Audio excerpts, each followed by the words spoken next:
მოგესალმებით, თქვენ უყურებთ მაესტროს ახალ ამბებს. 9 საათზე სტუდიაში მაკაცინცაძე განაგრძობს მუშაობას. პოლიტიკური კოალიცია ქართული ოცნება შინაგან საქმეთა სამინისტროს ბრალდებულ სოლომონ ქიმერიძის ტრაგიკულად დაღუპვის ფაქტის ბოლომდე გამოძიებასა და პასუხისმგებელთა დასჯისკენ მოუწოდებს. როგორც კოალიციის განცხადებაშია ნათქვამი, მედიაში გავრცელებულ ფოტოებზე დაღუპულს სასტიკი ცემის კვალი ეტყობა, რაც შინაგან საქმეთა სამინისტროს ვერსიას ეჭუქვეშ აყენებს. ორგანიზაცია სოლიდარობა უკანონო პატიმრებს კი შინაგან საქმეთა სამინისტროს ასევე მოუწოდებს სოლომონ ქიმერიძის გარდაცვალებასთან დაკავშირებით მისი თანამშრომლების დანაშაული აღიაროს. როგორც ორგანიზაციის მიერ გავრცელებულ განცხადებაში აღნიშნული გარდაცვლის ფოტოები აშკარად მეტყოლებს, რომ პიროვნება არის სასტიკად ნაცემი და ამას დასტურებს ნებისმიერი დამოუკიდებელი ექსპერტი. შეგახსენებთ, სოლომონ ქიმერიძის გარდაცვალებასთან დაკავშირებით შინაგან საქმეთა სამინისტრომ დღეს განცხადება გაავრცელა. შინაგან საქმეთა სამინისტროს ცნობით ხაშურის რაიონულ სასამართლოში 27 თებერვალს აღიძრა სისხლის სამართლის საქმე ბინის ქურდობის ფაქტზე. აღნიშნულ საქმესთან დაკავშირებით ხაშურის რაიონულ პოლიციაში ბრალდებული სახით იკითხებოდა წარსულში ქურდობისთვის ნასამართლები. 1965 წელს დაბადებული სოლომონ ქიმერიძე. დაკითხვის დროს ბრალდებული სოლომონ ქიმერიძე ხაშურის რაიონული სამმართველოს ადმინისტრაციული შენობის მესამე სართულიდან მეორე სართულზე კიბეებზე ჩამოსვლისას კიბის მოაჯირიდან გადმოვარდა და დაეცა პირველი სართულის ფოიეში, რის შედეგადაც მიიღო სხეულის მრავლობითი დაზიანება. სოლომონ ქიმერიძე გადაყვანილი იქნა ხაშურის რაიონულ საავადმყოფოში 28 თებერვალს კი სიცოცხლესთან შეუთავსებადი ტრავმების გამო ბრალდებული გარდაიცვალა. მომხდარ ფაქტთან დაკავშირებით აღძრულია სისხლის სამართლის საქმე და მიმდინარეობს გამოძიება შიდა ქართლისა და მცხეთა-მთიანეთის საოლქო პროკურატურის საგამოძიებო ნაწილში, ნათქვამია შინაგან საქმეთა სამინისტროს მიერ გავრცელებულ განცხადებაში.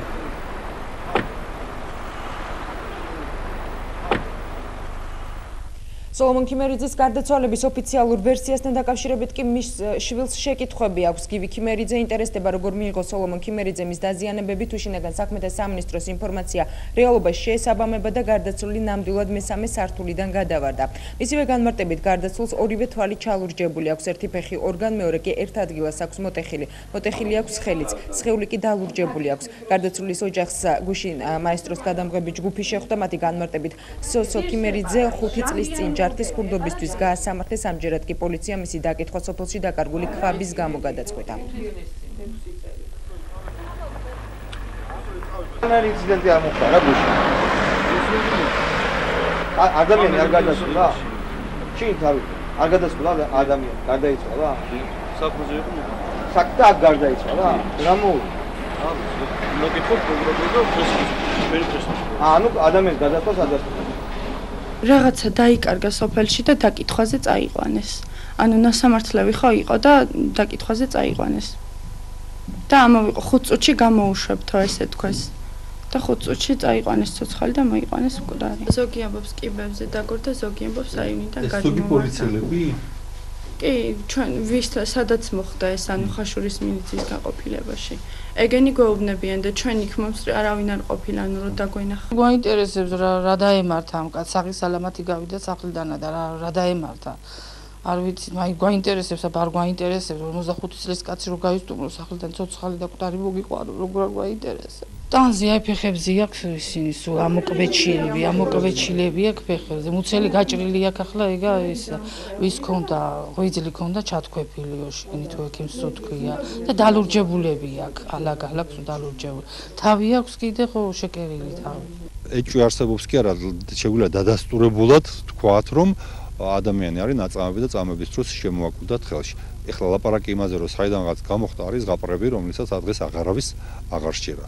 ამიტომ ეს საქმე არის სასწრაფოდ გამოსაძიებელი და სასწრაფოდ უნდა ჩატარდეს ექსპერტიზა, რეალური ექსპერტიზა და მე მინდა ვთხოვო ამ შემთხვევაში ჯერ აქედან და როცა ჩავალ პირადად შევხვდები საქართველოს სახალხო დამცველს ბატონ გიორგი ტუღუშს, რომელსაც როგორც სახალხო დამცველს აქვს ექსპერტიზის ჩატარების უფლება, თვითონ უხელმძღვანელობს ამ საქმეს, თვითონ ჩაატაროს ექსპერტიზა აუცილებლად, იმიტომ რომ მეტად ვენდობით ბუნებრივია მის ექსპერტიზას, ვიდრე ექსპერტიზას, რომელსაც ჩაატარებს იუსტიციის სამინისტრო, შინაგან საქმეთა სამინისტრო. პრეზიდენტის გუშინდელი ინიციატივა კი რუსეთთან სავიზო რეჟიმის სამხრივად გაუქმების შესახებ უკვე რეალიზებულია. საკანონმდებლო მაცნეში უკვე გამოქვეყნდა პრეზიდენტის 28 თებერვლის ბრძანებულება, რომლის თანახმადაც ცვლილება ვიზის გაცემის გაგრძელებისა და მოქმედების ვადის შეწყვეტის წესის შესახებ დებულების დამტკიცების თაობაზე საქართველოს პრეზიდენტის 2006 წლის 28 ივნისის 399 ბრძანებულებაში შევიდა. ბრძანებულების მიხედვით დადგინდა, რომ რუსეთის ფედერაციის მოქალაქეებს საქართველოში შემოსასვლელად და 90 დღემდე ყოფნისთვის ვიზა არ ესაჭიროება. ბრძანებულება, რომელიც დღეს გამოქვეყნდა, უკვე ძალაშია.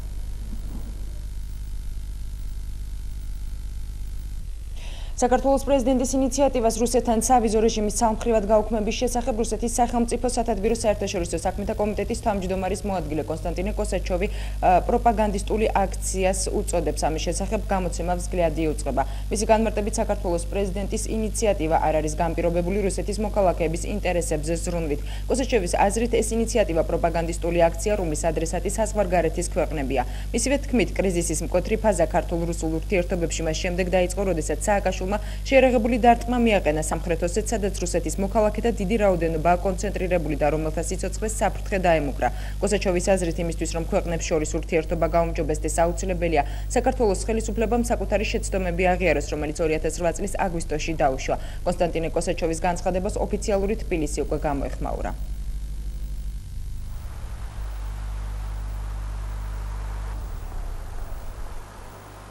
ამ განცხადებასთან დაკავშირებით რაიმე სერიოზული კომენტარის გაკეთება ნამდვილად არ ყრის იმ გაგებით, რომ არის აბსოლუტურად ესეთი პოლიტიკურად ანგაჟირებული განცხადება, მაგრამ თვითონ შინაარსობრივად იმ განცხადებას რაც შეეხება რა საქართველოს ხელისუფლების მხრიდან გაჟღერდა გუშინ უკვე პარლამენტში ბატონი პრეზიდენტის მხრიდან, ეს არის ძალიან სერიოზული ნაბიჯი, ძალიან კონსტრუქციული ნაბიჯი, მიმართული შვიდობისკენ და არა რაიმე სახით, რაიმეს პროვოცირებისკენ და არის მიმართული რუსეთის მოქალაქეებისადმი, ეს არის ინდივიდუალურ ადამიანებზე, იქნება ეს ბიზნესის წარმომადგენლები თუ ჩვეულებრივი ადამიანები, რომლებსაც სურვილი ექნებათ ჩვენი ქვეყანა მოინახულონ და როგორც ტურისტებმა დაჰყონან გარკვეული დრო, მათზე არის მომართული ეს შესაძლებლობა და არა რაიმე სახით რუსეთის მთავრობაზე ზემოქმედების სახით განსაზღვრული რაიმე სახის ნაბიჯი. მიუხედავად რუსეთის მხრივ განხორციელებული აგრესიისა და მათი მიერ ჩვენი ტერიტორიების ოკუპაციისა, ჩვენ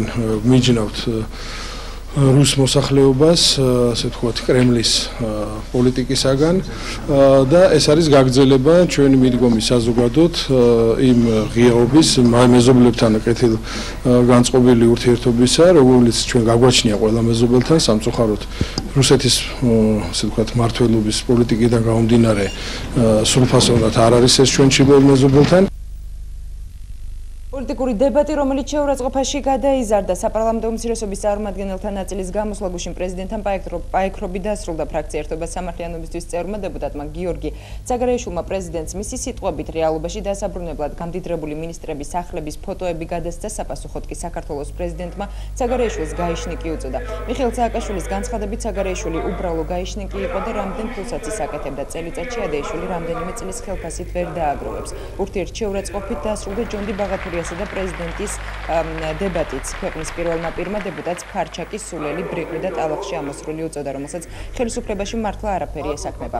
გარდა ამისა, პრეზიდენტის ეს რეაქცია პოლიტიკური დებატებისას ჯონდი ბაღათურიას გამოსვლას მოჰყვა, რომელმაც მიხეილ სააკაშვილი და მისი ოჯახი ბიზნესის სარეკლამო ბაზრის წიაღისეულისა და სხვა სექტორების მფლობელობაში დაადანაშაულა. ბაღათურიას გამოსვლისას პრეზიდენტმა სხდომათა დარბაზი რამდენიმე წუთით დატოვა.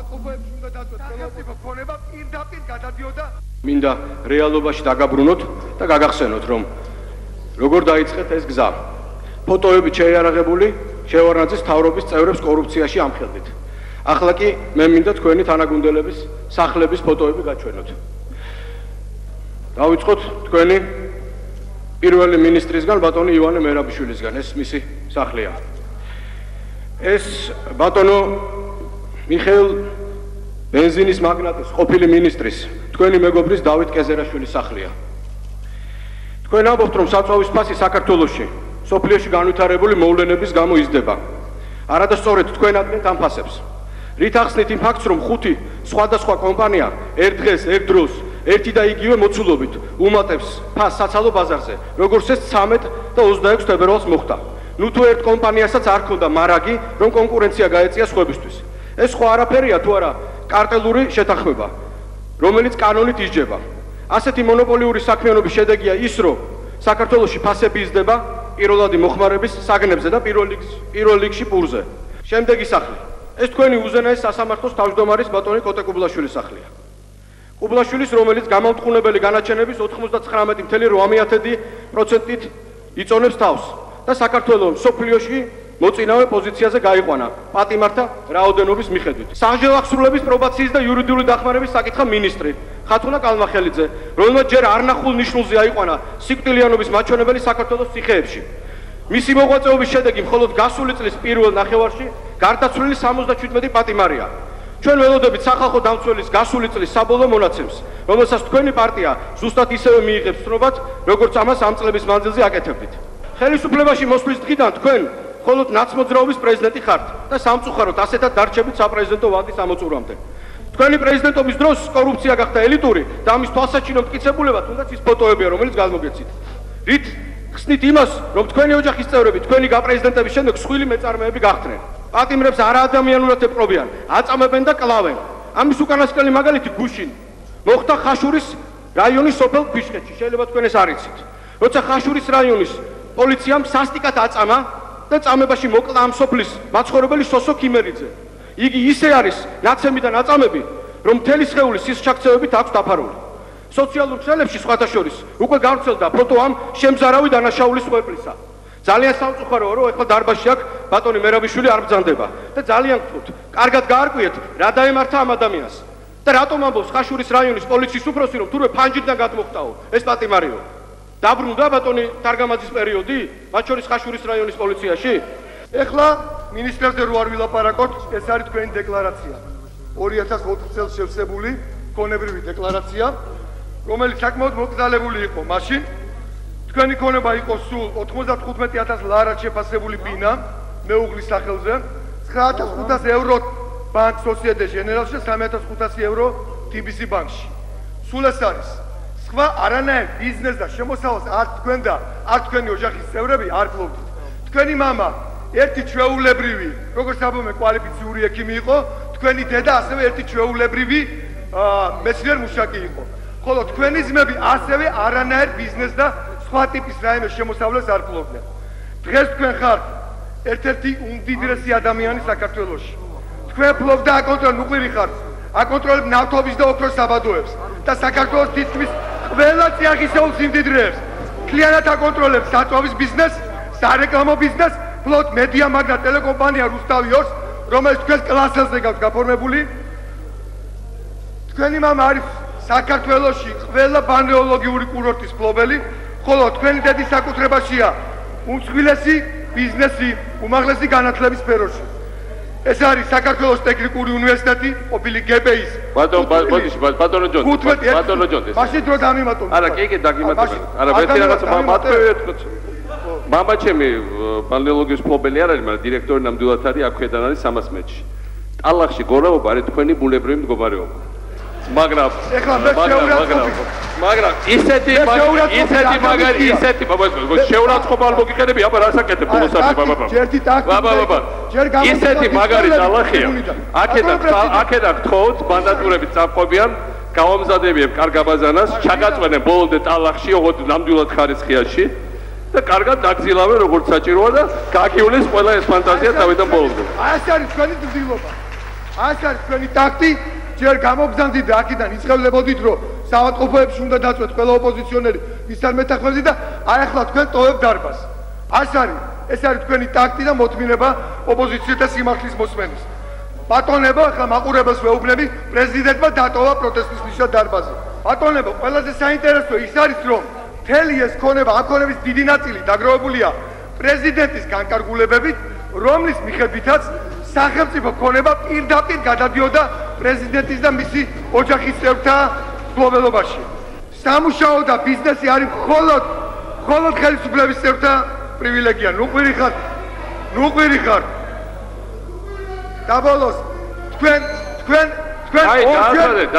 ორჯერ დემოკრატია, ძიმე ორჯერ მიტაცეთ ძალაუფლება. ერთხელ აქ ამ დარბაზში შემოიჭერით 2003 წელს, მერე არჩევნები გააყალბეთ 2008 წელს. მიმაჩნია, რომ ჩვენი მატერიალური მდგომარეობა, ჩემი მატერიალური მდგომარეობა გავიმუჯობესე ბოლო 8 წლის განმავლობაში. იცით რის ხარჯზე? საქართველოს სრული კაპიტალიზაცია იყო 8 მილიარდი ლარი. ეხლა არის 24 მილიარდი. რეალურად აქ რა თქმა უნდა ამ კლოუნადის უკან ეს უბრალოდ ჩვეულებრივი კი არა, რა თქმა უნდა ამათ თვითონ არ შეიძლება რას ლაპარაკობენ. თავარი რაც იმალება, რომ ეს ხალხი ცდილობს დაბრუნდეს საქართველოს მთავრობაში. ეს ხალხი ცდილობს, რომ ხელახლა ხელები მოიფშნიტოს და ძარცვოს საქართველოს, ხელახლა საქართველოს მოაჯდნენ თავზე სისხლის წოველებად, ხელახლა დაიღო საფენსიო ფონდები, ხელახლა გაფლანგო ბიუჯეტი, ხელახლა ტელეეკონომიკა გადაიყვანოს ჩრდილოში და სიმრელეში. აი ეს არის რაც მათ ვერც კი მათთვის ჩვენ ვარსებობთ. ეხლა მართლა ვინმე ჯერა რომ მანომერაბიშვილს აქვს სახლი? მაგრამ და თვითონაც არ ჯერათ, რა თქმა უნდა, ძალიან კარგად იცი რომ სრული სისულელეა. მაგაში არ არის საქმე.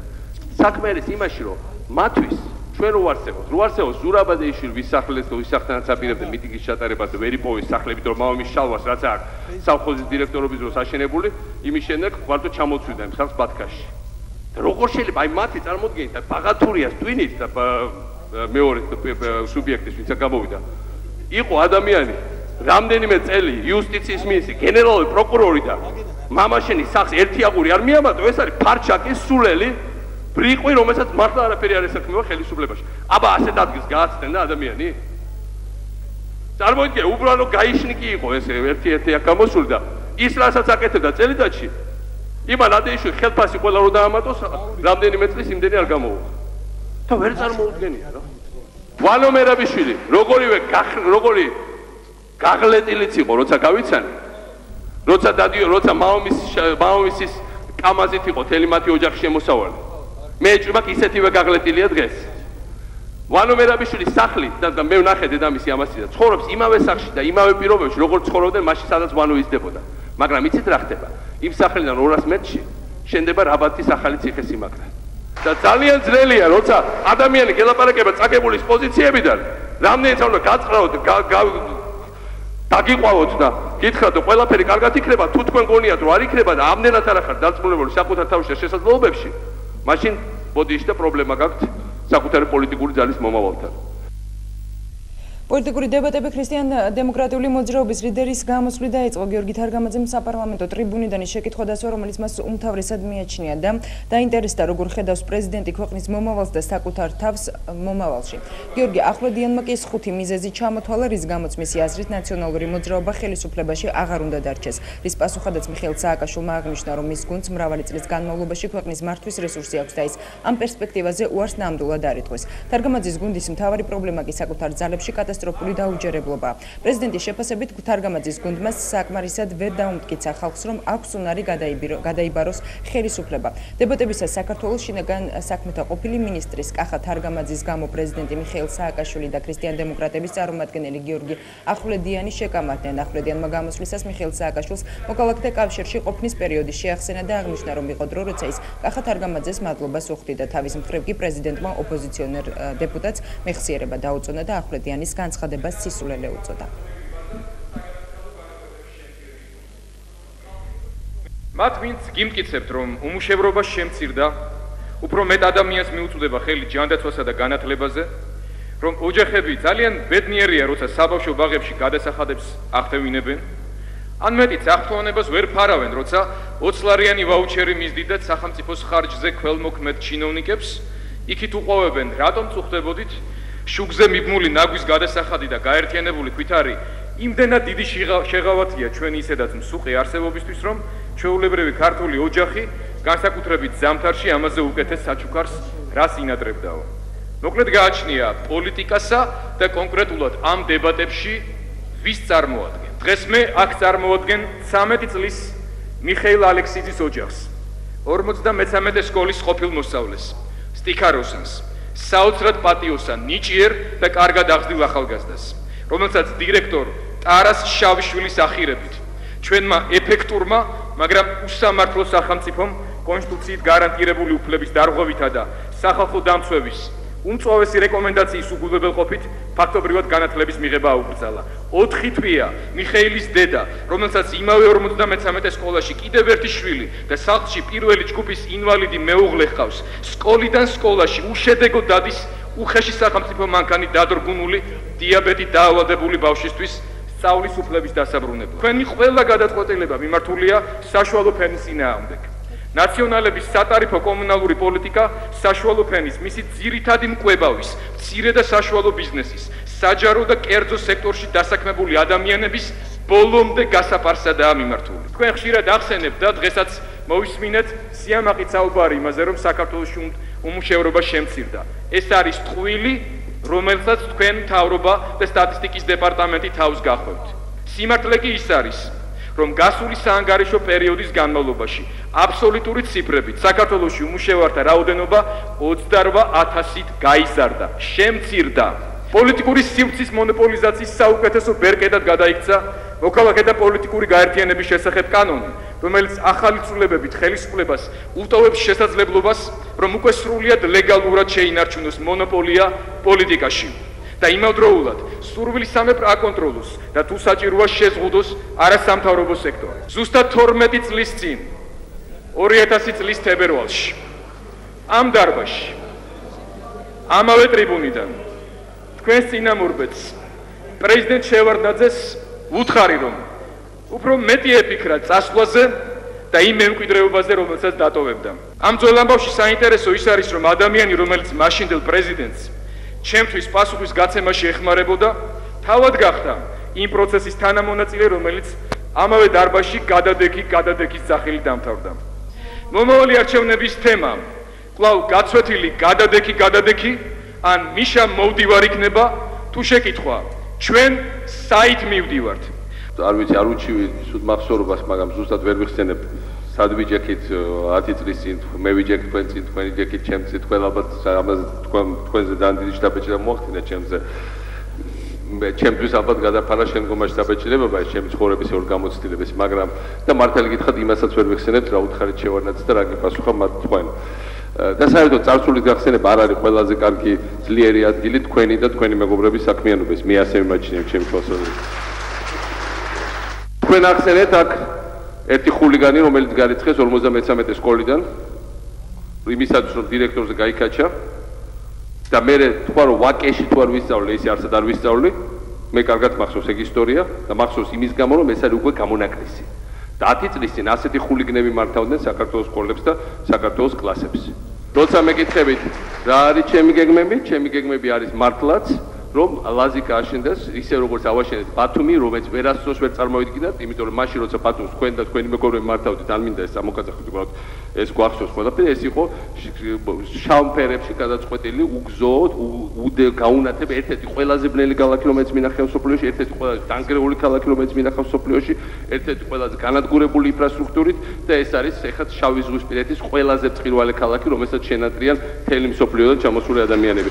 ჩემი გეგმა არის, არა ის მე სად ვიქნები ის, არამედ მე სად ვიქნები გაინტერესებთ, მე მიხეილ სააკაშვილი აუცილებლად ვიქნები აშენებულ ლაზიკაში, აუცილებლად ვიქნები და თან მოიღებ ამის შენებობაში მონაწილეობას. ეს არის, მე ვფიქრობ, არასერიოზული თამაში. და არასერიოზული თამაში, იმიტომ რომ თავარი მოქმედი პირი გამოგჩათ. რამდენიც არ უნდა ილაპარაკოთ ისტორიაზე, ღვთისნებაზე, რაღაც ზემოთ კოსმოსურ ძალებზე და ასე შემდეგ, თავარი მოქმედი პირი გამოგჩათ. ეს არის ქართველი ხალხი. თუ მაგრები ხართ, იმაზე ნუ კი ხართ დამყარებული, რომ მოვა გუდიანი კაცი ან ქალი, რომელიმე უცხო ქვეყნიდან მომიკიდებს სულსი, ან მოიკიდებს ნაციონალურ მოძრაობას, ან მოიკიდებს სამთავრობას და სადღაც წაიღოს, ეს არ მოხდება. იმიტომ რომ ეს არის დემოკრატიის მთავარი პრინციპის საწინააღმდეგო. და ნუ თქვენ იმეც ნუ ეძებთ, რომელიღაც გაზეთში ვიღაცა ჟურნალისტმა რაღაც დაწერა, ის პერიოდი, როცა პრავდის სტატიებიდან ვიგებდით, რა უნდა ყოფილიყო გრძელვადიანი მომავალი, ან ნებისმიერი სხვა უცხოური ორგანოზე, ეს საქართველოს დიდი ხანია წასულს ჩაბარდა. მე მიმაჩნია, უფრო მეცაც გეტყვით, მე მიმაჩნია, რომ ამ გუნდს, რომელიც დღეს საქართველოს მართავს, დემოკრატიის ფარგლებში და ჩვენ დავიცვათ ყველა ინსტიტუციონალ ნორმას, აქვს რესურსი კიდე მრავალი წლის განმავლობაში საქართველოს მართვის და მე ამაზე ნამდვილად არ ვიტყვი ამ პერსპექტივაზე უარი. ბრძანეთ, მიხეილ ალექსიძე არის კრიმინალიო. არ არის ბატონო მიხეილ ალექსიძე კრიმინალი. ის არის პატრიარქის ტიქაროსანი. და კრიმინალი არის სწორედ ის დირექტორი, რომელმაც ისეთი რამ ჩაიდინა და დღესაც იმ მდგომარეობაში ამყოფებს ამ ბავშვს, რომ კონსტიტუციით განსაზღვრული და მინიჭებული სწავლის უფლება წართმეული აქვს ამ ბავშვს, იმიტომ რომ ვაკეში კი არა მარტო, ყველა სკოლა ეუბნება მას უარს მიღებაზე, რომ თურმე კრიმინალი არ უნდა. თქვენ ხუთი ძირითადი კომპონენტი დაასახელეთ თქვენი ინიციატივებისა.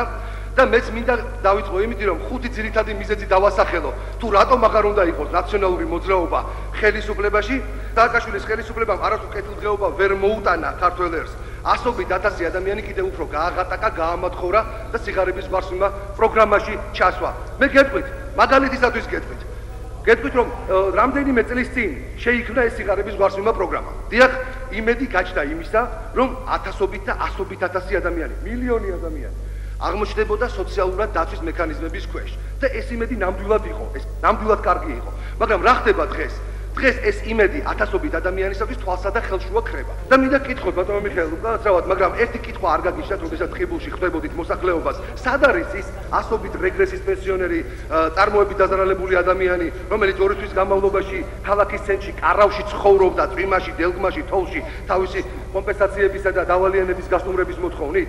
მესამე მიზეზი, რატომაც არ უნდა დაუჭიროთ ხარის სააკაშვილის მთავრობას, არის ის, რომ დღიდან ხელისუფლებაში მოსვლისა, ამ ხელისუფლებამ ქვეყნის განვითარების პრიორიტეტები განსაზღვრა არასწორად. წლების განმავლობაში არავის ახსოვდა ამ ქვეყანაში ეკონომიკა, საწარმოები, მცირე და საშუალო ბიზნესის ხელშეწყობა. სიტყვა უმუშევრობა ნაციონალური მოძრაობის ლექსიკონში, ბატონებო, გაჩნდა მხოლოდ 3 წლის წინ. მაშინ, როდესაც კუნთების თამაშმა საერთოდ საბოლოო ჩაილური წყალი დალია. გაურკვეველი რჩება, ხალხო, რა დააშავეს იმ ადამიანებმა და იმ ფერმერებმა, რომელსაც 2-ან მეტი ჰექტარი ჰქონდათ. რა დააშავეს იმ ოჯახებმა, რომლებაც გააერთიანეს თავიანთი თითო ჰექტარი კოოპერაციაში, ზედმიწევნით შეასრულეს სოფლის კორპორაციის ყველა რეკომენდაცია და რამდენიმე 1000 ლარი მაინც დღეს დავალიანება აქვს დაგროვილი და ამასაც ყოველდღიურად საურავები ემატება. ყოველდღიურად ხელისუფლება ამ ადამიანებს, აი ზუსტად 1 წლის წინ, აი ამ ტრიბუნიდან ხპირდებოდა, რომ ოღონდ ეს სიმინდი დათესეთ ჰიბრიდული და ის ქვაზეც ამოგივარ ყანაშიო. დღეს მართლა გეუბნებით, ამ ადამიანების აბსოლუტურ უმრავლესობას ყანაში ქვის მეტი არაფერი არ დარჩა. და მალე შესაძლოა ამ ყანებთან ერთად ის სახლების დაკარგვა, რომელიც ბანკებში აქვს ჩადებული. ამ ხალხმა თხოვა ის სიტყვით გადმომეცა თქვენთვის და შემეხსენებინა თქვენს მიერ ტყიბულში ნათქვამი საჯაროდ გაცხადებული ფრაზა. იმის შესახებ, რომ ყველა დაზარალებულს უნდა ჩამოვაწეროთ სათესლე მასალის გადასახდელი ფული და მოვახდინოთ ზარალის კომპენსირება, რათა ამ ხალხს მომავალ წელსაც ჰქონდეს სურვილი მიიღოს მონაწილეობა აღნიშნულ ექსპერიმენტებში. ხო არაფერი შემეშალა, მე მგონი ზუსტად ავიზრდა. ყოველგვარი ექსპერიმენტების გარეშეც ეს გადაწყვეტილება მიღებულია და მე მგონი არ არის აქ. არა, მიღებული არ არის ბატონო მიხეილ. დიდი მადლობა თუ არა, მიღებული არა, თუ ჩავთვლით რომ ეს მიღებულია, მე ძალიან დიდი ჩათვალეთ რომ მიღებულია. ჩავთვალოთ რომ ყველა და შეგიძლია თქვენ თავზე მიიწეროთ თლიანად. ანუ შეგვიძლია ჩავთვალოთ რომ ამ ადამიანებს აღარ გადაახდებით. უმრავლესობის წევრ აკაკი მინაშვილის განცხადებით კი ქრისტიან დემოკრატების ლიდერი მითიურ ელიტურ კორუფციაზე საუბრობს, რაც საქართველოს მოქალაქეების 98%-ს არ სჯერა. მისივე თქმით, გამოჩნდნენ ადამიანები, რომლებიც ხელისუფლებას ავტორიტარიზმის მიმართულებით ცლაში ადანაშაულებენ. საქართველოს წარმატების ფორმულა კი მოტივაცია, ინოვაცია, ახალი იდეები, ენერგია და გულწრფელობა.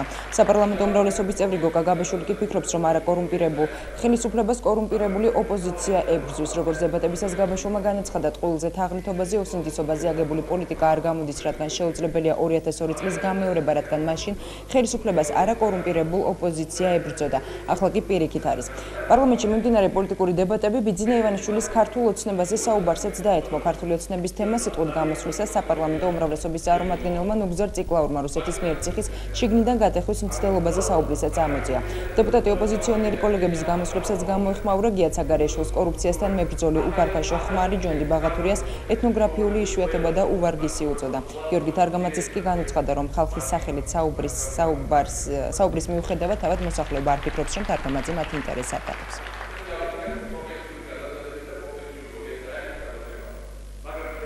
ჩვენ მომსწრეები ვართ ბოლო კვირების განმავლობაში ზოგიერთი პოლიტიკური ლიდერი გამოდის და ისეთ განცხადებებს აკეთებს, ისეთი პოლიტიკური სახეები გამოყავს წინა პლანზე და ასპარეზზე, რომ ალბათ ის წარსული უფრო ენატრება, არ მგონია საქართველოსთვის, მაგრამ საკუთარი პირადი ინტერესებისთვის მაინც როგორც ჩანს. ჩვენ დაგვაუწყდა სიტყვა სეკვესტრ. ჩვენ დაგვაუწყდა სიტყვები, რომელიც უკავშირდებოდა ბიუჯეტის შემცირებას და შეკვეცას ყოველწლიურად. და საერთოდ ამოღებულია ეს პოლიტიკური და ეკონომიკური ლექსიკონიდან. მონოპოლიები რო იყოს საქართველოში 2 მილიარდი დოლარიდან ჩვენი სავაჭრო ბრუნვა ვერ გახდებოდა 9 მილიარდი დოლარი სულ 5-6 წლის განმავლობაში. მე მიმართავ კიდე მეორე ოპოზიციურ ფრაქციას ახლად შექმნის. თქვენ თუ ხართ მზად ღია გამჭირვალე სამართლიან არჩევნებში პოლიტიკური ფულისგან თავისუფალ არჩევნებში კონკურენტუნარიან არჩევნებში მიიღოთ მონაწილეობა და ესეთ არჩევნებში გაიმარჯვოთ, ან თუ დამარცხდებით ეს დამარცხება და წარუმატებლობა აღიაროთ. ხართ ამისთვის მზად? ნამდვილად არ ხართ ამისთვის მზად, იმიტომ რომ თქვენ ხალხის მხარდაჭერის მოსაპოვებლად კი არ ებრძვით და ამისთვის კი არ მუშაობთ. ერთი ოლიგარქი ბიძის მხარდაჭერის მოსაპოვებლად მუშაობთ და აკეთებთ განცხადებებს დღე-დაღამე. მე პირველად ხედავ ნორმალურ სახელმწიფოში პოლიტიკურ პარტიებს და პოლიტიკურ ფიგურებს, ეს მარტო თქვენ არ გეხებათ, რომლებიც ეწინააღმდეგებიან პარტიების დაფინანსების გამჭვირვალეობას და ანგარიშვალდებულებას. ეს პირდაპირ გაიძახენ, რომ მათ სურთ პოლიტიკური კორუფცია ამ ქვეყანაში. უნდა თაღლითური გზებით შაუბნელი ფულის მოძიება. პირდაპირ დაუმალავ. ეს ასე არ მოხდება ბატონო გიორგი. თქვენ საუბრობთ რაღაც ბითიურ კორუფციაზე, რაღაც ელიტურ კორუფციაზე. 98% საქართველოს მოქალაქეების ამბობს, რომ არასდროს არ ქონია შემთხვევა კორუფციასთან შეხების. გამოჩნდნენ ადამიანები, რომელიც საუბრობენ, რომ ჩვენ თვითონ გარკვეულად დიქტატორული მიმართულებით მივდივართ, ავტოკრატიული მიმართულებით მივდივართ. ბატონებო, რბილად ვთქვა, ძალიან საკვირველია ეს ყველაფერი. ჩვენ მივხვდით ნატოსკენ, სადაც არის უსაფრთხოება და სადაც არის დემოკრატია, ის ადამიანები მიიღწევენ რუსეთისაკენ, სადაც არის ძალადობა, გავლენის სფეროები და მონოპოლი.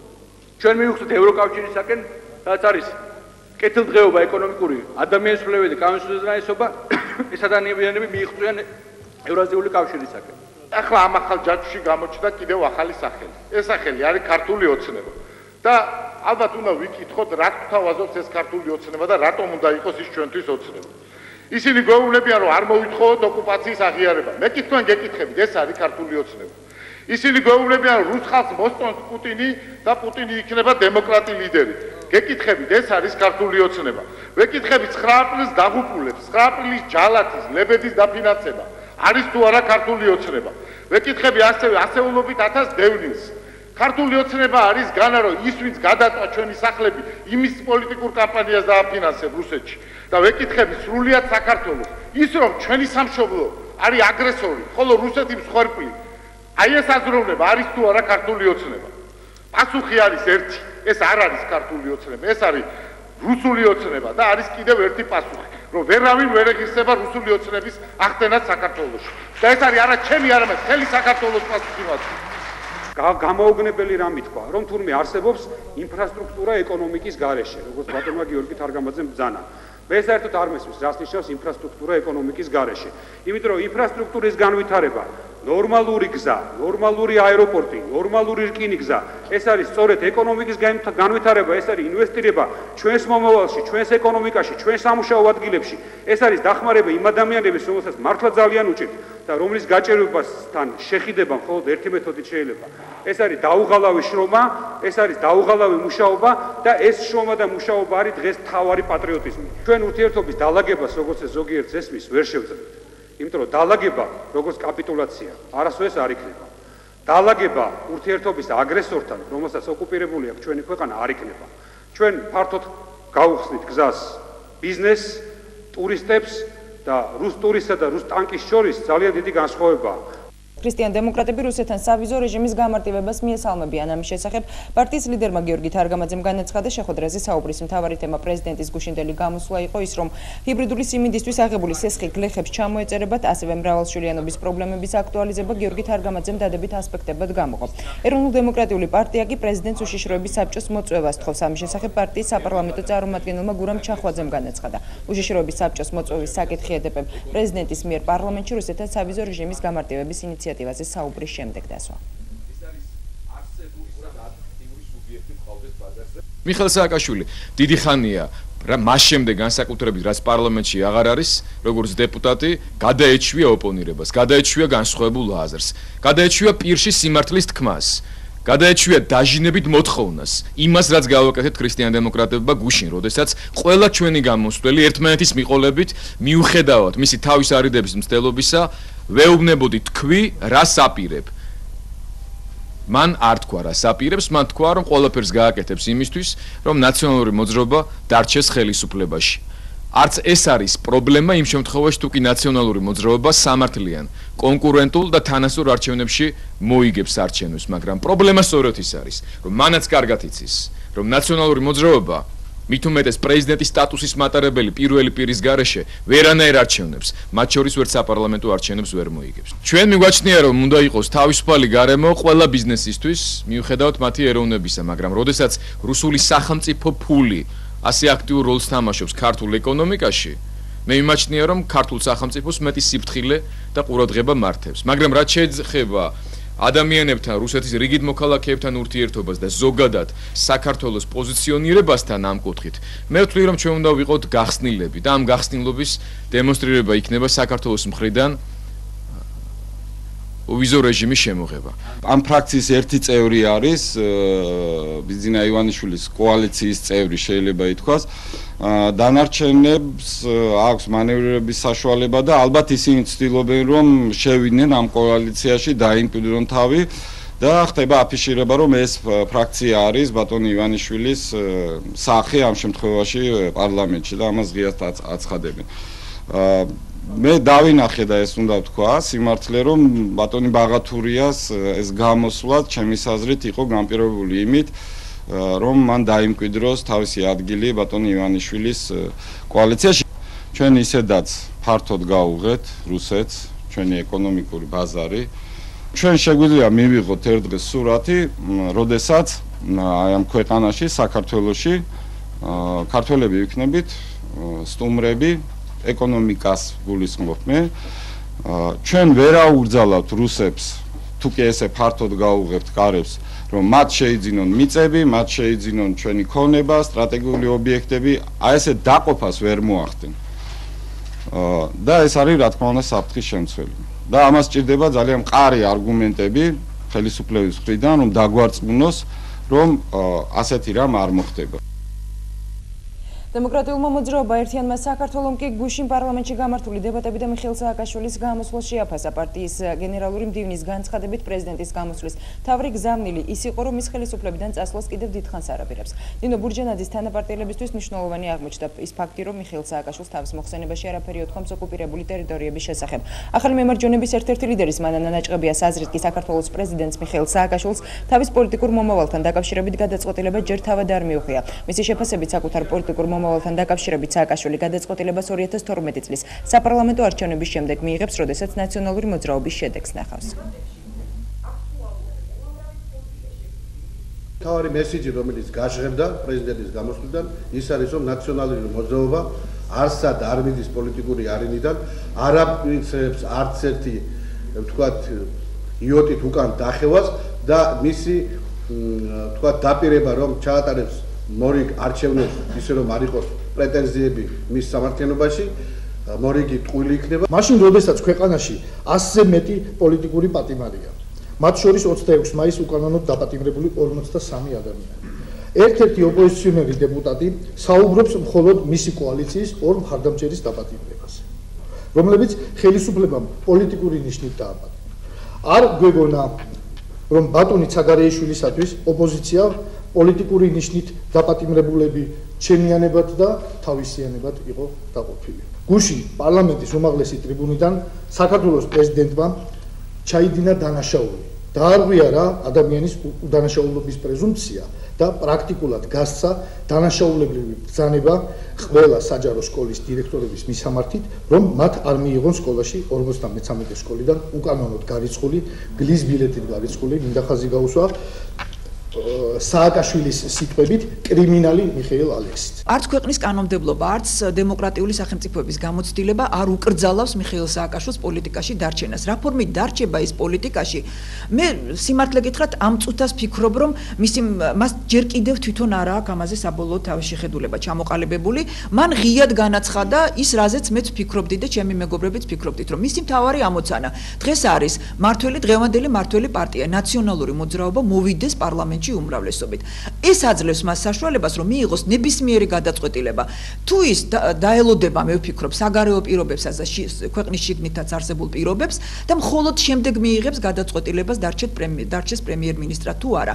ყოველ შემთხვევაში ნაციონალური მოძრაობის მმართველ პარტიად დარჩენა, თან დიდი უმრავლესობით მმართველ პარტიად დარჩენა, მას აძლევს ნებისმიერ შანსს, რომ დარჩეს თავის გუნდში ყველაზე ძლიერ პოლიტიკურ ფიგურად, ანუ კვლავ ყავდეს ეს გუნდი ხელში, ოღონდ ამ გუნდს ის როგორ წარმართავს პრეზიდენტის რანგში, რო ვერ წარმართავს ეს ცხადია, მაგრამ პრემიერ-მინისტრის რანგში იქნება ეს თუ პოლიტიკური პარტიის ლიდერის რანგში, თუ პარლამენტის თავმჯდომარის რანგში, თუ საპარლამენტო უმრავლესობის რანგში, ამასთან დაკავშირებით ის მე ვფიქრობ, მას შემდეგ ჩამოყალიბდება, რაც პარლამენტის მომავალი საპარლამენტო არჩევნების შედეგებს დაინახავს ცხადად და მყარად. ქართული ოცნება დემოკრატიული საქართველოს საინიციატივო ჯგუფის ერთ-ერთი წევრის ფეხბურთელ კახიკალაძის შეფასებით კი საქართველოს პრეზიდენტმა მიხეილ სააკაშვილმა საზოგადოებას ნამდვილი დესპოტი მმართველის სახე აჩვენა. ამ შესახებ კალაძემ სააკაშვილის პარლამენტში ყოველწლიური ანგარიშით გამოსვლის შეფასებისას განაცხადა. ნამდვილად არ ვაპირებ მისი მოხსენების სერიოზულად აღქმასა და განხილვას, რადგან ეს იყო სააკაშვილის ჩვეულებრივი გამოსვლა ადამიანისა, რომელიც ქვეყნის მდგომარეობას ვარდისფერი სათვალით უყურებს. ეს იყო თავის დაიმედების გამოსვლა, მაგრამ ბატონ პრეზიდენტს და მის მქუხარე ტაშის მკვლელ ამალას ავიწყდება, რომ ახლა სხვა საქართველოა. ქვეყანა სხვა გამოწვევების წინაშე დგას, სულ სხვა რეალობა, ვიდრე გასულ წლებში, ნათქვამია კალაძის მიერ გავრცელებულ განცხადებაში.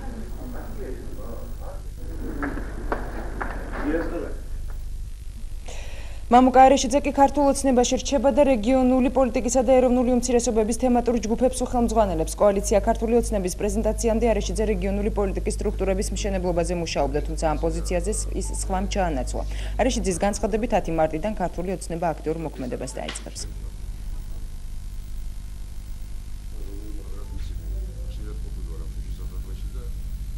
ჩემთვის ეს შემოთავაზებები, შემთვის ეს პროექტები, რაც ორიენტირებულია ვიმეორებ სოციალური სიტუაციის გამოსწორებაზე, დაკავშირებულია არჩევნებთან ამ შემთხვევაში და ვთვლი, რომ ზუსტად ამიტომაც არის დაგვიანებული, თუ ამის გაკეთება შეეძლო სახელმწიფოს და ხელისუფლებას, ეს იყო საშური და გასაკეთებელი ბევრად უფრო ადრე.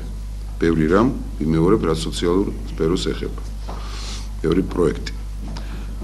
ამიტომ ვთვლი, რომ პოპულიზმი უფრო მეტი იყო, ვიდრე რეალური სურვილი საზოგადოების ხალხის ინტერესების გათვალისწინებისა. რაც შეეხება რთულად განსახორციელებელს, არაფერი რთულად განსახორციელებელი არ არის პრინციპში არც ერთი, რაც სოციალურ სფეროს შეეხებოდა და ამიტომაც გულიმწყდება იმაზე, რომ ეს არ გაკეთა ადრე, არ გაკეთა ხალხის სასიკეთოდ. ანუ ჩემთვის მთელი ამ საუბრიდან ერთი რამ ნათლად გამოჩნდა, რომ ხალხის ინტერესების ესე იგი განხორციელება ყოველ შემთხვევაში დიდ ნაწილში დაკავშირებული არჩევნებთან და არა სურვილთან ხელისუფლების, რომ ეს ყველაფერი გააკეთოს ცხოვრების ლოგიკიდან, ყოფის ლოგიკიდან გამომდინარე. ჭავჭავაძის 59 ნომერში მდებარე ავარიული შენობა კი სადაც დევნილები იყვნენ შესახლებული ჩამოინგრა, 34 დევნილი ოჯახი უსახლკარო დარჩა. მოსახლეობამ შენობიდან გამოსვლა მოახერხა, თუმცა საყოფაცხოვრებო ნივთების გამოტანა ვერ მოასწრეს. პერიმეტრზე უსაფრთხოების მიზნით საფატრულო პოლიციამ გადაკეტა პერიმეტრი, სადაც სამაშველო სამსახურის ბრიგადები მუშაობდნენ. შემთხვევის ადგილზე მინისტრი ყობე სუბელიანიც მივიდა, რომელმაც დევნილებს ქაიროს ქუჩაზე გადასვლა შესთავაზა, თუმცა დევნილების უმრავლესობა წინადადებას არ იზიარებს და აცხადებს, რომ ქალაქგარეთ გასვლა არ სურთ. საშუალება კიდე გვერდითა შენობის დანგრევის და აქედან გამომდინარე, შესვლაზე ზედმეტი ალაპარაკი, ველოდებით ახლა მოსულებელენ კონსტრუქტორები, ისინი დაადგენენ ახლა ზუსტად რა სამუშაოების დაწყება შეიძლება და მზათა ვართ ჩვენ ყველანაირად და ერთობლივად განვახორციელებთ. დაშლა ალბათ მოუწევს, ნაწილობრივ მოუწევს ამ შენობას მთლიანად დაშლა და გაწმენდა. დანარჩენი ადგილზე არიან ყველა სამსახურები და შემდგომში მე როგორც საჭიროება მოითხოვს, ისე ვიმოქმედებთ. აი, გუშინ წინ მოსული სად არის ის ბიჭები? გუშინ წინ რომ მოვიდნენ ყველა იძახდა ჩასმული ხართო საბურთალო ბაგები. უნდა გადაგვასახლოთ 14 წელია აქ ცხოვრობ. ჩვენ არანაირად არ შეგვიწუხები ხართ ამ იმას მოსახლეობას. არანაირად გვიჭირდა გვილხი. მომისინე მათქმელია. ვიცი ხედავ დაინგრა. მაინც და მაინც დანგრევა უნდა გამختارიყო საში. აი რატო მანამდე არ რატო მანამდე უარს აცხადებთ და იმიტომ ეხლაც დავაზობ. ეხლაც უარს განვაცხადებ მანამ უარი განვაცხადეთ აქტი. ეხლაც დავაზობთ. მომისმინე ეხლაც აქტი გააქვთ ხელში სადაც უარი გადასახადეთ. მადლობა ღმერთს რომ მსხვერპლი არ არის. ბეწვე ვართ გადარჩენილები, ბეწვე ვარ გადარჩენილი პირადად მეც. ამ ობიექტს ჩვენ დევნილებს ვერ უკანონებდით, იმიტომ რომ ეს იყო ავარიული ობიექტი.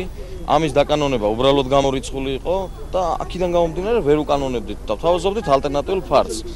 უნებრივია რომ ამათი ასე თქვა თანხმობის ვერ მოპოვების გამო ვერ გავიყვანეთ ეს ადამიანები.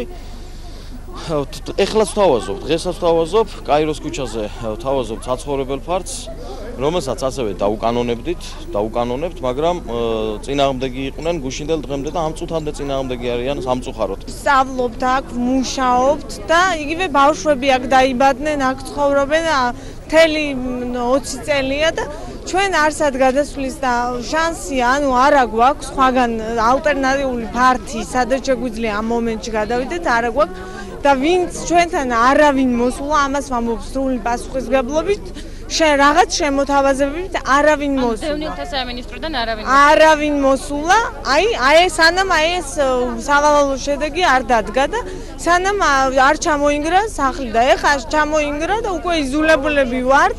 ნებისმიერ შემოთავაზებაზე დავთანხმდეთ და ამიტომ არა გამომდინარე იქიდან რომ სამინისტრომ არ დაუმტკიცა ეს ფაქტი დევნილებს ამის გამო შენობის რეაბილიტაცია არ განხორციელდა და შემდეგაც სახეზია და მეორე მომენტია ახლა დღესდღეობისათვის რაც სასწრაფოდ გასაკეთებელია რომ ეს ადამიანები გაიყვანონ ამ აღნიშნულ შენობიდან და მისცენ თავშესაბარი დროებით თავშესაბარი მაინც და მეორე დაიწყოს გარკვევა ვინაა ამნაშავე ჩვენ ვხედავთ გვერდით წინ რომელსაც 15 მეტრი ამოთხარეს დაბლა ფუნდამენტისთვის და ახალი კორპუსი ააშენეს და ძველი კორპუსი აი იმ კორპუსის აშენებამ ხელი შეუწყო ამ კორპუსის გრევას ბოკერიას მამა ხელმძღვანელობს ამ საამშენებლო ფირმებს ყველა საამშენებლო ფირმას იმიტომ რომ მე ზუსტად ვარ ინფორმირებული და ამის შესახებ გენერალურ პროკურატურასაც მიმართე შრომის კოდექსი მონობის კოდექსია, რომელშიც არ არის გათვალისწინებული მშრომელთა და დამსაქმებელთა უფლებები. ეს განცხადება პროფკავშირების გაერთიანებამ პარლამენტის წინ გამართულ აქციაზე გააკეთა და პროტესტის ნიშნად შრომის კოდექსი დაწვა.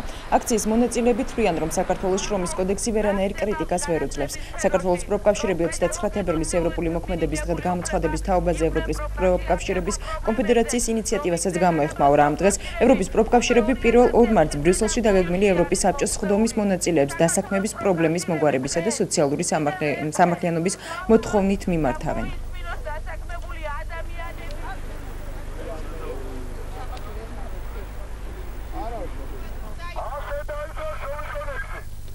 დღევანდელი აქციით საქართველოს პროფკავშირები ეხმაურება ევროპის პროფკავშირების კონფედერაციის ინიციატივას 29 თებერვალი გამოცხადეს ერთიანი მოქმედების დღედ.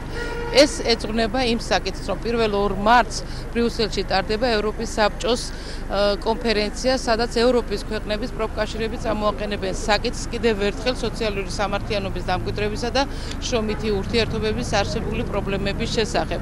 დასაქმების პრობლემებს. სწორედაც რომ საქართველოს პროფკავშირების გაერთიანება, რადგანაც არის ერთიანი ევროპული პროფკავშირების ოჯახის წევრი ორგანიზაცია, ეხმაურება ამ ინიციატივას და დღევანდელი აქციით კიდევ ერთხელ აპროტესტებს შრომის კოდექსს, მის მანკიერ ხასიათს და კიდევ ერთხელ საჯაროდ დავწავთ შრომის კოდექსს, რათა ერთხელ და სამუდამოდ ხელისუფალმა საკანონმდებლო ორგანიზაციებმაც მიაქციოს ყურადღება იმას, რომ აღნიშნული შრომის კოდექსი საქართველოში მონებას ამკვიდრებს. დღევანდელი აქცია ეთქვა, როგორც მოგეხსენებათ, საქართველოს პროფესიული კავშირების გაერთიანება არის პროფკავშირების კონფედერაციის წევრი და უერთდება მათ მოთხოვნებს შრომის კოდექსთან დაკავშირებით და დღეს როგორც მოგეხსენებათ ძალიან ბევრი სოციალური პრობლემები არის. მიუხედავად იმისა, რომ საქართველოს პროფკავშირები არაერთხელ ძალიან დიდი ხნის მანძილზე მოვითხოვდით ამ პრობლემების მოგვარებას და შრომის კოდექსის შეცვლას, ვერა და ვერ მოხერხდა. არის ძალიან ბევრი დისკრიმინაციული მუხლები, რომელიც ლახავს დასაქმებულის უფლებებს და სამწუხაროდ ძალიან ძნელად გვიხდება დღეს იურისტებსაც და თითოეულ ადამიანს მათი დაცვა. საქართველოს ფეხბურთელთა ეროვნულმა ნაკრებმა 2012 წლის სეზონი გამარჯვებით გახსნა. ქართველმა ფეხბურთელებმა დღეს მიხეილ მესხის სახელობის სტადიონზე ალბანეთის ნაკრები ამხანაგურ შეხვედრაში ანგარიშით 2-1 დაამარცხეს. მეორე ტაიმის დასაწყისში ქართველმა ნახევარმცველმა ალექსანდრე კობახიძემ ანგარიშის გათანაბრება შეძლო. ამის შემდეგ კი თამაში ქართველების სრული უპირატესობით წარიმართა, რასაც ალბანელების მხრიდან უხეში თამაში მოხდა და ერთ-ერთი ასეთი ეპიზოდისას მათ კარში მორიგი პენალტი დაინიშნა, რომელიც დავით თარგამაძემ დაარტყა, თუმცა მისი დარტყმული ბურთიმეკარე მოიგერია, რასაც დამატება და ალექსანდრე ამისულაშვილის გამარჯვების გოლი მოჰყვა. ამ სეზონში საქართველოს ნაკრები კიდევ 2 ამხანაგურ შეხვედრას გეგმავს. პირველი დაგეგმილია თურქეთთან, ხოლო მეორე ლუქსემბურგთან გაიმართება. შეიძლება ისე თქვას პირველ ტაიმში თამაშის ხარისხით და თვითონ თამაშით მაყოფილები არა ვართ. მაგრამ შეიძლება გასაგებიც არის, იმიტომ რომ უმეტესობა ფეხბურთელები, რომლებიც დღეს მინდორზე გამოვიდნენ, თითქმის ჯერ უმეტესობას სეზონი არც დაუწყია, ჯერ მოსაზრებელ პერიოდს გადიან და არც ისეთი ადვილი იყო. მაგრამ თუ იმას გადავხედავთ, როგორი იყო მეორე ტაიმი, პირველი წუთიდან მე ძალიან კმაყოფილი ვარ. შეძლეს ჩვენმა ბიჭებმა თამაშის მოტრიალება და ალბათ მე მგონი მთელი თამაშს თუ გადავხედავთ, ალბათ გამარჯვებასაც მიმსახურებით. ძალიან დაძაბული თამაში იყო, იმიტომ რომ თან ესეთი, იმიტომ რომ პირველ ტაიმში ესეთი თავიდან სწრაფი გოლი გაუშვით, შემდეგ დაიძაბა სიტუაცია, ესეთი უხეში თამაში იყო პირველ ტაიმში და გადამწყვეტი მე ვთვლი ის იყო რომ მეორე ტაიმში გამოვედით და ჩვენ სწრაფი გოლი გავიტანეთ და უფრო მეტი მონდომება გვეთყობოდა და აქედან გამომდინარე მე ვფიქრობ რომ მეორე ტაიმი ძალიან ვაჯობეთ მეტოქეს და შედეგმა სახე მიიღო. მართალია ბოლო წუთებში, მაგრამ მაინც თამაში მოვიგეთ. დავარია მოვიგეთ რა ბიჭებმა ყველაფერი დადეს მინდორზე. პირველ ტაიმს სამწუხაროდ ვერ გამოვიდა ესეთ კაი როგორც მეორე. ვიბრძოლოთ ბოლომდე და მოვიგეთ. განაჩენი უკვე უშემატკივარის ბოლომდე ჩვენთან ერთად იყო და მადლობა მართლა.